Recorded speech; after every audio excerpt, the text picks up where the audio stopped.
بسم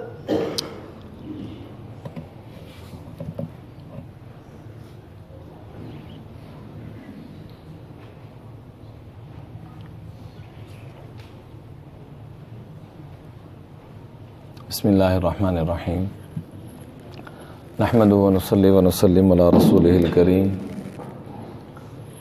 اما بعد فقد قال النبی صلی اللہ تبارک و تعالی علیہ وسلم ابغض الحلال الی اللہ الطلاق او کما قال علیہ الصلاۃ والسلام۔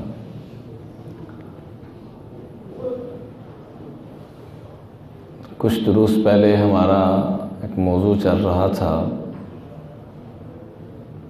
کہ سیدنا صدیق اکبر رضی اللہ تعالیٰ عنہ کے بیٹے ہیں عبداللہ بن ابی بکر بیوی کی محبت میں جہاد پر نہ جا سکے، اس بنیاد پر واپسی پر سیدنا صدیق اکبر رضی اللہ تعالیٰ عنہ نے حکم دیا کہ اپنی بیوی کو طلاق دے دو، تو بیوی کو طلاق دے دی۔ بعد میں بڑے غم کے ساتھ اشعار پڑھا کرتے تھے اور اپنی محترمہ کو یاد کیا کرتے تھے، تو پھر حکماً فرمایا کہ رجوع کر لو، رجوع کر لیا۔ اس واقعے سے 3 سبق ملتے ہیں۔ نمبر 1، میاں بیوی کی آپس کی محبت اور جوڑ۔ نمبر 2، اطاعت والدین۔ اور نمبر 3، طلاق کا شریعت میں کیا مقام ہے اور طلاق دینے کا طریقہ کیا اور کہاں طلاق دینی چاہیے اور کس حد تک اس کو برداشت اور صبر کرنا چاہیے۔ پہلے 2 موضوع کے بارے میں کچھ گزارشات عرض کر چکے ہیں۔ آج طلاق کے متعلقہ عرض کریں گے کہ آپس کا جوڑ حتی الوسع کوشش کرنی چاہیے کہ کام چلاتے رہیں۔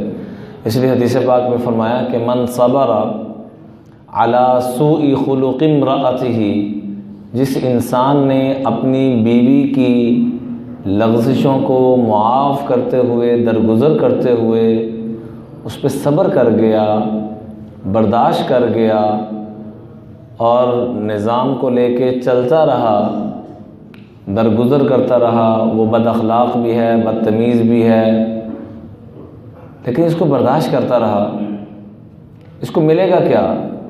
بہت بڑی فضیلت کی بات، بہت بڑی فضیلت کی بات۔ فرمایا اللہ تعالیٰ اس کو آتاہ اللہ من الاجر مثل ما اعطی ایوب علیہ السلام۔ صبر ایوب بڑا مشہور ہے۔ فرمایا جو ایوب علیہ السلام کو اپنی بیماری پہ برداشت کرنے پہ جو اللہ نے نورانیت، روحانیت، برکات عطا فرمائیں، وہ اللہ اس شوہر کو عطا فرمائیں گے۔ ان کا ایک طرف تو مقام یہ تھا کہ کئی مربعوں زمینوں کے وہ مالک اور ہزاروں بکریاں، ہزاروں اونٹ، اور رب نے وہ کچھ عطا کر رکھا تھا جو انسان سوچتا ہے 70 سال کی عمر تک سب کچھ لے کر چلے، اور اللہ کا اچانک امر آ گیا، سب کچھ چھین لیا گیا، حتیٰ کہ صحت بھی چھین لی گئی، زمینیں بھی، سب کچھ اللہ نے واپس لے لیا۔ اور کیفیت یہ ہوگی کہ پورے جسم پہ کیڑے پڑ گئے، اور حتیٰ کہ بستی والوں نے اٹھا کے سائڈ پہ کر دیا، تو کوئی کیڑا نیچے چلا جاتا تو اٹھا کے اس کو پھر اوپر آ دیتے کہ رب نے تیرا رزق ادھر لکھا ہوا، تو کدھر جاتا ہے۔ ایک دفعہ 7 سال گزر گئے تو بیوی نے روتے ہوئے کہا کہ حضرت آپ اللہ سے دعا کیوں نہیں کر لیتے کہ اللہ تعالیٰ آپ کو شفا عطا فرمائے؟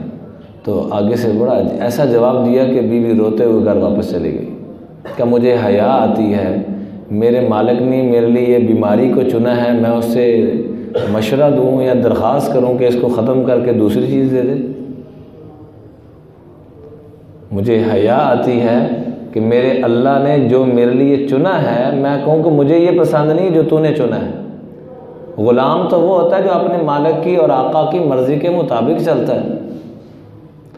تو بیوی یہ سن کر برداشت نہ کر سکیں اور روتے ہوئے گھر چلی گئی۔ بڑے لوگوں کی بات تھی، ہمیں یہ نہیں کرنا چاہیے، ہمیں حکم یہی ہے کہ جب بھی کوئی پریشانی ہے تو ہم نے اللہ سے عافیت مانگنی ہے۔ کیا مانگنی ہے؟ اللہ کو سب سے زیادہ پیار اس دعا پہ آتا ہے جب انسان کہتا ہے اللہ میں بڑا کمزور ہوں، مجھے طاقت نصیب فرما، مجھے عافیت عطا فرما، آسانیاں نصیب فرما۔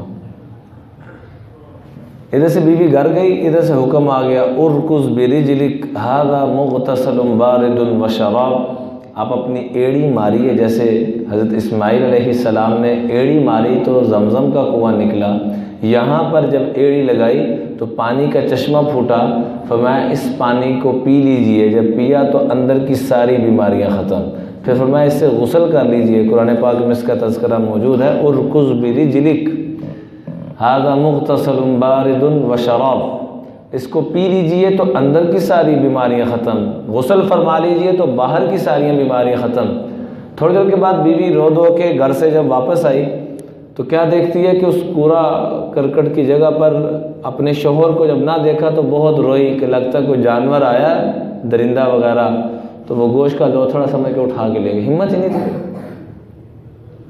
تو اس کو دیکھ کر اشارہ کیا ادھر آؤ، اس نے دیکھا یہ نوجوان کون ہے جو مجھے اشارے کر رہا ہے، پردہ کر لیا فوراً، تو بلا کے فرمایا کہ میں ہی ایوب ہوں، کیا ہو گیا، مجھ سے کس چیز کا پردہ کر رہی ہو؟ تو اللہ نے دوبارہ سے جوانی عطا فرما دی، وہ سارے دکھوں کو، دردوں کو، تکلیفوں کو ایک طرف کر کے پھر نئے سرے سے وہ ساری روحانیت میں، روحانیت تو پہلے تھی، جسمانی طور پہ جتنی کمزوری تھی، ضعف تھا، اللہ نے سب دور کر کے دوبارہ سے جوانی عطا فرما دی۔ تو فرمایا جو آدمی اپنی بیوی کی مصیبتوں اور بدتمیزیوں کو برداشت کر لیتا ہے، درگزر کر لیتا ہے، جن پنجابی جیسی کہنے ہیں تھلے لگ گیا ہے، یہ بھائی نادانی ہے، اور وہ گھر والے نظام کم برباد کرتے ہیں، دائیں بائیں تیلیاں لان والے کام چوک کے رہ دینے تو صحیح بیڑا غرق کر دینا۔ فرمایا جو درگزر کر لیتا ہے کہ گھر کا نظام چلتا رہے، تو اللہ تعالیٰ اس کو کون سے نبی ولی نورانیت عطا فرمائیں گے؟ جو ان کو اتنی مصیبتوں پہ جو نور ملا تھا، اللہ اس کو عطا فرمائے جو گھر کے نظام کو کوشش کرتا ہے۔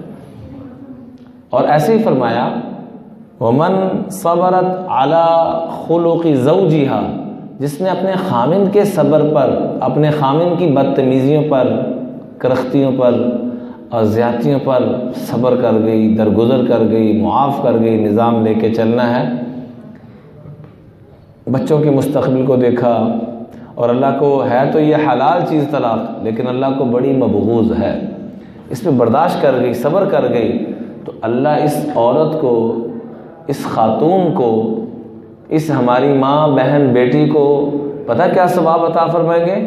فرمایا مثل ما آتاہ اللہ مثل ثواب آسیہ امرأۃ فرعون، جو اللہ نے حضرت آسیہ کو، جو فرعون کی بیوی تھی لیکن اللہ نے ان مصیبتوں کو برداشت کرنے کے صدقے سے، اس کی برکت سے امام الانبیاء کی بیوی جنت میں بنا دیا۔ وہ والی نورانیت اور وہ رحمت برکتیں کہ وہ ظالم، ایسا ظالم تھا فرعون کہ اس کے بارے میں قرآن یہ کہتا ہے وَفِرْعَوْنَ ذِی الْأَوْتَادِ، کہ یوں دیوار کے ساتھ ہاتھوں کو لگاتا تھا، نیچے کسی کرسی وغیرہ پہ کھڑا کر دیتا تھا پہلے، اور پھر دیواروں کو یوں، دیواروں کے ساتھ ہاتھوں کو یوں لگا کے ان کے اندر میخ کیل ٹھوکتا تھا، اور پھر نیچے سے کرسی کو نکال دیتا تھا، یوں لٹکا دیتا تھا۔ اتنی طرح طرح کی نعمتیں موجود، لیکن ایمان کی خاطر ہماری امی جان، امی آسیہ رضی اللہ تعالیٰ عنہ نے جو تکلیفیں، صعوبتیں برداشت کیں، اللہ تعالیٰ نے جو ان کو نورانیت اور رحمت عطا فرمائی۔ اور دیکھیے، اب اندازہ کیجئے کہ جب وہ میخ لگانا یوں کر کے، تو پہلی دعا امی جان کی زبان سے پتہ کیا نکلی؟ قرآن نے وہ الفاظ ذکر کیے ہیں، رب ابنی لی عندک بیتا فی الجنہ، اے اللہ سب سے پہلے تو مجھے جنت میں ٹھکانہ دینا، پھر کہا وَنَجِّنِی مِن فِرْعَوْنَ وَعَمَلِهِ وَنَجِّنِی مِنَ الْقَوْمِ الظَّالِمِينَ، یا اللہ ان ظالموں سے میری نجات عطا فرما دے۔ اللہ نے روح پرواز کر لی، پہلے جنت کا مطالبہ کیا، تو میں جو ان کو یہ ساری مصیبتیں برداشت کرنے پہ جو نورانیت اور روحانیت ملی، اللہ تعالیٰ آج بھی اس خاتون کو عطا فرمائیں گے جو گھر کے نظام کو محبت پیار سے لے کے چلنے والی ہوگی۔ اور قرآن یہ کہتا ہے واللاتی تخافون نشوزہن، جب تمہیں خوف ہو کہ یہ نافرمانیاں ہو رہی ہیں، زیادتیاں ہو رہی ہیں، غلط ہو رہا ہے کام، تو کیا کرو؟ فَعِظُوهُنْ، 3 اصول بتلائے قرآن نے۔ فَعِظُوهُنْ، واض و نصیحت کرو، لیکن اپنائیت کے ساتھ۔ تو باز آ جا ورنہ میں تیری لتاں توڑ دینی ہے، تو باز آ جا ورنہ میں تیرے طلاق دے دینی ہے، تو باز آ جا ورنہ میں تیرے پچھلے، یہ کوئی طریقہ نہیں ہے۔ یہ ہمارا چلتے ہی یہ انداز ہے، تھانے دار والا انداز۔ اس نے تباہ و برباد کیا ہوا گھروں کے گھروں۔ قرآن یہ کہتا ہے واض و نصیحت، وَاہْجُرُوهُنْ، واض و نصیحت سے کام نہیں چل رہا، کچھ عرصے کے لیے الگ کمرے میں جا کے اپنا بستر لگا لو، آپ الگ سوئیں وہ الگ سوئے۔ اس جدائی سے بھی بہت فرق پڑتا ہے۔ اور امام الانبیاء نے صرف ان 2 چیزوں پہ عمل کیا ہے۔ تیسری بات کی قرآن نے اجازت دی ہے لیکن حضور نے عمل، وہ تیسری بات کیا؟ وَاضْرِبُوهُنْ، کہ پھر بھی نہ مانے تو مارنے کی اجازت دی ہے۔ عبداللہ ابن عباس جو مفسرین کے سردار ہیں وہ فرماتے ہیں کہ مارنے کی اجازت پتہ کیا ہے؟ کہ مسواک جتنی لکڑی یا مسواک سمجھ لیں اس سے کو بس ڈراوا کی کیفیت ہو، ایسے سیدھی چپیڑ پھاڑنے سے کتنے مارنے ہیں؟ بولو تو صحیح، جتنے مار دے بولو تو صحیح یار، ہاں منہ تو مارنے ہیں، منہ پہ مارنا حرام ہے، یہ بھی بول لیں سارے بول رہے ہیں۔ چاہے آپ کی سگی اولاد ہو، چاہے آپ کی بیوی ہو، چاہے آپ کے شاگرد ہوں، چاہے کوئی بھی ہو، حتیٰ کہ جانور کے چہرے پہ بھی مارنا حرام ہے، اسی تے انسانوں نے نہیں چھڑ دے۔ کیا ہماری مت ماری گئی ہے جب سے آقا علیہ الصلوۃ والسلام کی یہ جو جتنا حصہ نا، یہ چہرہ اور یہ سارا حصہ گردن، یہ ان سارے حصے پہ مارنا شریعت نے حرام قرار دیا ہے۔ مجھے تھوڑی دیر پہلے ایک دوست آیا کہنے لگا جی استاد نے بچے کو اتنا مارا کہ الٹا لٹکا دیا، خطرہ تھا کہ کہیں اگر وہ رسی ٹوٹ جائے تو سر کے بل نیچے آگے گرے، ممکن ہے سر کے 2 ٹکڑے ہو جائے۔ اور وہی ہوا، قدرتی بچوں نے جا کے اس کو تھوڑا سیدھا کرنے کے لیے ساتھ ہی رسی ٹوٹی، بچے اگر اس وقت اس کو سیدھا کر، سیدھا سر اس کا آ کے زمین پہ لگنا تھا۔ پتہ نہیں ہمارے دل دماغ۔ آپ سے ایک سوال ہے، حضور اس کائنات کے اندر سب سے زیادہ تربیت کا اور اعلیٰ اخلاق کا نظام اور معاشرے میں بہتری، دیکھیں ہم سختیاں شدتیں جو بھی کر رہے ہیں کس لیے کرتے ہیں؟ تاکہ نظام کیا ہو جائے؟ بہتر ہو جائے۔ حضور صلی اللہ علیہ وسلم سے بڑھ کے بھی کوئی آئیڈیل نظام ہو سکتا ہے، کوئی بہتر نظام ہو سکتا ہے؟ انہوں نے تو کبھی صحابہ کو ایسے نہیں مارا، کسی صحابیہ کو نہیں مارا، بلکہ یہاں تک آتا ہے کہ ما ضرب رسول اللہ صلی اللہ علیہ وسلم امرأۃ قط ولا خادما، کبھی کسی عورت پہ ہاتھ نہیں اٹھایا، نہ کسی بچے پہ ہاتھ اٹھایا ساری زندگی۔ اور تھوڑے دن پہلے ہمارے یہاں مہمان آئے ہوئے تھے، 3 سال کا بچہ، اور ماں نے اتنا مارا اس کو کہ میرے پاس الفاظ نہیں ہے، میرا دل کرے ماں کو کٹا پھاڑ کے پاگل ہوں، پاگل ہے یہ کہ سیسا کی پروگرام کیے گئے، ماں مارتی جا رہی ہے، چھوٹے رونا کیوں گئے؟ اب پتہ نہیں، وہ تو چھوٹا بچہ اپنی تکلیف بتا بھی نہیں سکتا کہ کیا بتاؤں، تو دودھ پیتے بچے کو ہی مار رہی ہے، اور اوپر سے ہم سمجھ رہے ہیں کہ ہم تربیت کر رہے ہیں، اپنا غصہ نکالنے کو ہم تربیت سمجھتے ہیں، اور پھر کیا ہوگا؟ یہ بچے بڑے ہو کے پھر انہی ماں باپ کے اوپر ہاتھ بھی اٹھاتے ہیں، انہی ماں باپ کے لیے تباہی بربادی کا اور ذلت اور خواری کا ذریعہ بھی بنتے ہیں۔ فیصلہ خود کر لیں کیا کرنا ہے۔ اس لیے اگر 2 باتوں پہ صحیح طریقے سے عمل ہو جائے کہ واضح و نصیحت، وہ بھی ہر وقت کا عرض بیان نہ سنا دے رہو، اے بیان سن، اے سن، اے سن، اے سن، یہ فضا۔ میرا خیال ہے مولانا طارق جمیل صاحب سے بڑھ کے تو آپ بیان نہیں سنا سکتے ہوں گے گھر میں، کہ سنا سکتے ہیں؟ میں تو اسی کی سنانا ہے۔ ابھی تک جو تاریخ بتا رہی ہے کہ پوری دنیا میں اتنا مجمع اللہ نے کسی کے ساتھ نہیں جوڑا جو اللہ نے اس بندے کو ملکہ عطا فرمایا کہ دنیا کے کسی ملک میں کسی شہر میں چلے جاتے ہیں وہاں مجمع سنبھالنا مشکل ہو جاتا ہے۔ انہوں نے مجھے خود اپنے گھر کی بات سنائی۔ ہم ایک دفعہ سفر اکٹھا کر رہے تھے، جہاز میں بیٹھے ہوئے تھے، کہنے کہ بیٹا میں ایک دفعہ بیمار ہو گیا، تو میں نے کہا چلو کچھ مصروفیت کم ہوئی ہے تو گھر میں بچوں کو سمجھاتے ہیں.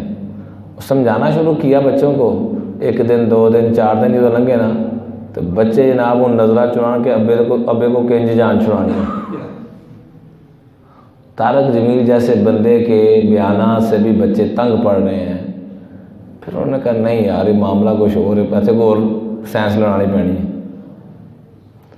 پھر بچوں کو کہانیوں کے حساب سے, اس لیے ہم نے صحابہ کے واقعات سے ہماری رہنمائی ہو, اس لیے واقعات کو ہم لے کے چلیں تاکہ آپ یہی واقعہ اپنے بچوں کو, بیوی کو, دوست احباب کو کوئی یہ واقعہ ہے یار, ایک واقعہ ہے بڑا زبردست. واقعات, قصص, کہانیاں قرآن نے بہت زیادہ بیان کیے ہیں اور یہ بڑا اچھا انداز ہے اگلے کو سمجھانے کے لیے. پھر ایک کہانی واقعہ سنا کے اس میں بھی تھوڑا سا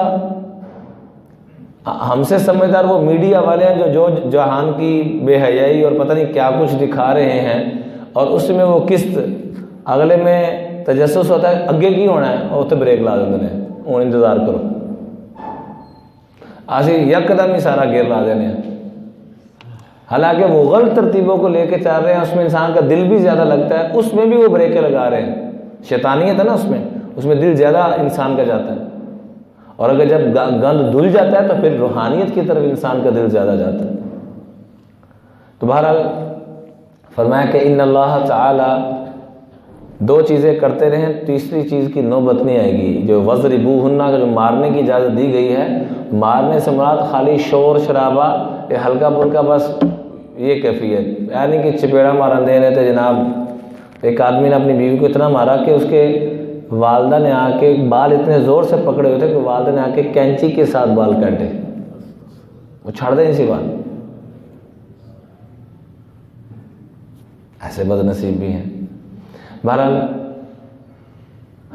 فرمایا کہ ان اللہ لا يحب الزواقین والزواقات, اللہ تعالیٰ نہ ایسے مردوں کو پسند کرتے ہیں نہ ایسی عورتوں کو کہ آئے دن طلاق لیں تو ان دوسری شادی کری ان ایس گھر دا خاندان دا ذائقہ چکھ لے ان ایس خاندان دا جا کے.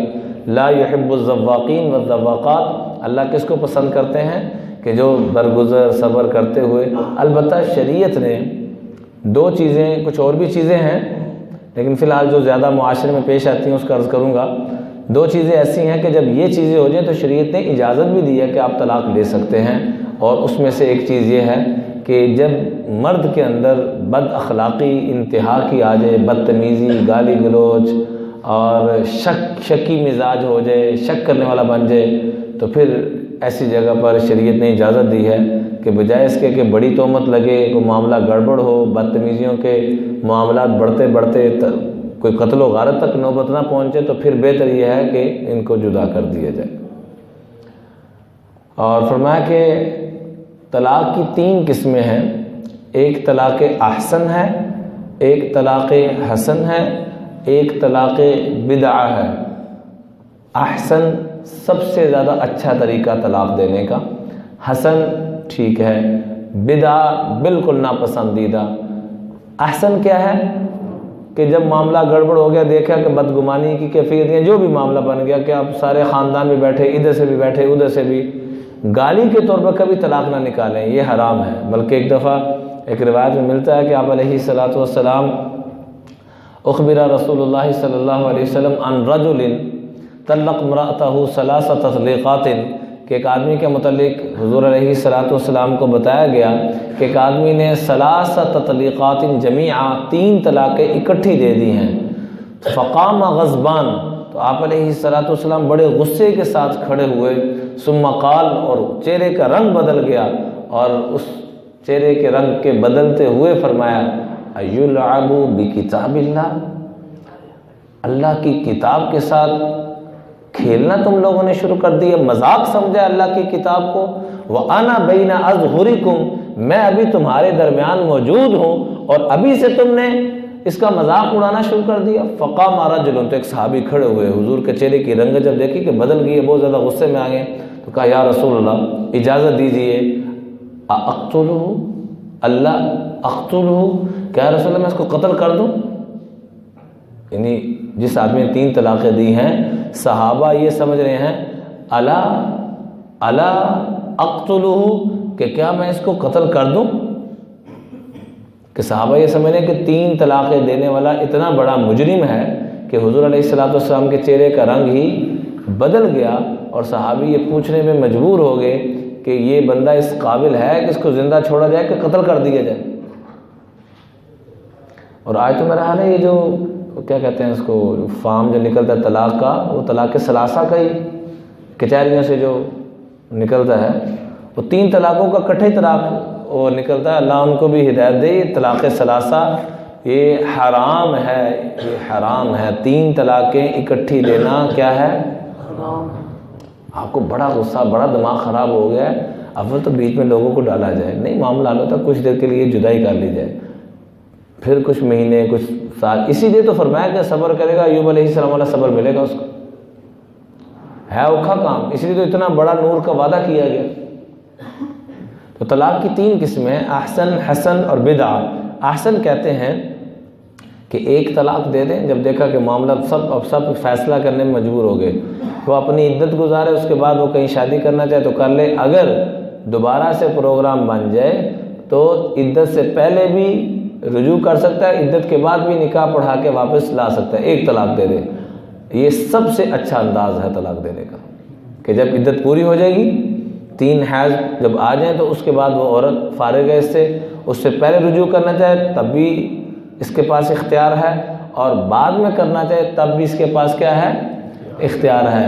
طلاق حسن یہ ہے کہ ہر مینسس کے بعد ایک طلاق دیتا رہے، اس میں مدت دورانیہ طلاق کا کیا کہتے ہیں بڑھ جائے گا اس کا، اور کیونکہ آخری جب تیسری طلاق دے گا اس کے بعد پھر 3 حیض اس کو کرنے پڑیں گے، عدت گزارنی پڑے گی، لیکن احسن کے اندر وقت عدت کا کم ہوگا۔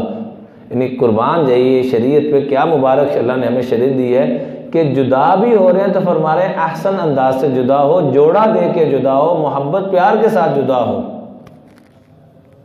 اور طلاق بدعہ، طلاق حرام، وہ کیا ہے؟ 3 طلاقیں، 3 طلاقیں اکٹھی، 3 فیر کٹھے مار دیو، یہ طلاق بدعہ، طلاق حرام ہے۔ اللہ تعالیٰ پوری امت کو، ہم سب کو اس سے بچا کے رکھے۔ اور بھی اس کے متعلقہ کافی ساری باتیں ہیں، وہ انشاءاللہ پھر کبھی عرض کریں گے۔ اور اگر یہ تاڑے کار کو پروگرام کو گڑبڑ ہو جاتا ہے، آج راتی ایسے موضوع تے انشاءاللہ سیرت اسٹڈی بھی پروگرام ہوئے گا، بیبیاں بھی لے کے آ جائیو آج اسی موضوع پہ۔ جو یہاں موضوع ہوتا ہے جمعے کے بعد، وہی موضوع سیرت اسٹڈی میں ہوتا ہے، چونکہ وہاں الحمدللہ کافی ساری خواتین بھی آتی ہیں، مرد حضرات بھی آتے ہیں۔ تو آپ تمام احباب سے درخواست ہے کہ بجائے اس کے کہ گھروں میں، حضرت علی رضی اللہ تعالیٰ عنہ فرماتے ہیں کہ لو ان الناس اصابوا حد الطلاق ما ندم احد علی امرأته، کاش لوگ طلاق کے حدود کیا ہیں، طلاق کے نقصانات کیا ہیں، اس کو پہچان لیں تو دنیا میں کوئی بھی طلاق کی وجہ سے ندامت نہیں اٹھائے گا، پریشانی نہیں ہوگی۔ شاید کو دن گزرتا ہو کہ میرے پاس کیا خواتین، کیا مرد، کیا بوڑھے چھوٹے بڑے جوان نہ آتے ہوں اور روتے ہوئے۔ یہ کیا حکمتیں تھی، قربان جائیے حضرت علی رضی اللہ تعالیٰ عنہ پہ، کہ ایک ایک قول میں ایسی گہرائی کی باتیں کہ کاش لوگ ان چیزوں کو سمجھ جائیں تو ان کو ندامت نہ اٹھانی پڑے۔ اللہ تعالیٰ ہم سب کو سمجھ اور عقل عطا فرمائے۔ وآخر دعوانا الحمدللہ رب العالمین۔ ربنا وتعالیٰ یا ذا الجلال والاکرام، اللہم اعنا علی ذکرک و شکرک و حسن عبادتک، صلی اللہ علیہ النبی الکریم برحمتک یا ارحم۔